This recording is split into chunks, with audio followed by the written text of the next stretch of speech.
السلام علیکم، کیا حال ہے دوستو؟ خیریت سے ہیں دوستو؟ میں اس ٹائم موجود ہوں ڈیرہ غازی خان گلگشت کالونی میں۔ یہ جس روڈ پہ میں پھر رہا ہوں اس وقت، اس روڈ کے اوپر گاڑیاں گزرنے کا راستہ نہیں ہوتا، لیکن دیکھیں کورونا SOPs پہ عمل کرتے ہوئے یہاں کے لوگوں نے پڑھے لکھے اور سمجھدار ہونے کا ثبوت دیتے ہوئے مارکیٹ کو بالکل بند کر دیا ہے۔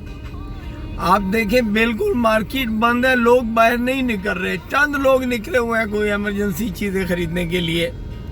یہاں پر کھانا یا دکانوں میں جو کچھ بھی ہے تمام چیزیں جو ان سے ہے نا آن لائن یہاں پر بزنس ہو رہے ہیں۔ اب یہ یہاں پر اتنی بڑی بڑی دکانیں ہیں، اتنی مطلب آپ دیکھیں نا برانڈیڈ شاپس ہیں یہاں پر، لیکن تمام کے تمام اس ٹائم بند ہے، تمام بند ہے۔ صرف یہ ہے کہ ان لوگوں نے اپنی زندگی کو بچانے کے لیے کرونا SOPs پر عمل کیا، حکومت کی بنائی ہوئی۔ اس کو دیکھتے ہی مجھے یاد آ گیا ڈیرہ غازی خان کی گزرے ہوئے کل کا دن، جب پولیس SHO سٹی ڈنڈے اٹھا کر لوگوں کو مار رہے تھے۔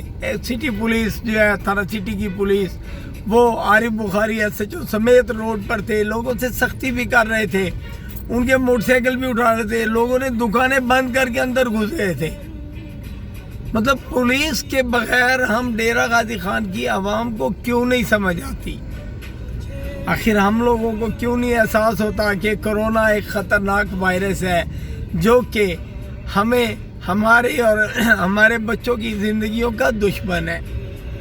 تو دوستو ملتان کو دیکھتے ہوئے احساس ہوا کہ واقعی اگر ہم لوگ سمجھدار ہوں، اپنی زندگی کو بچانے کے لیے حکومت کی بنائی ہوئی SOPs پر عمل کریں تاکہ ہم خود بھی بچ سکیں اور اپنے بچوں کو بھی محفوظ رکھ سکیں۔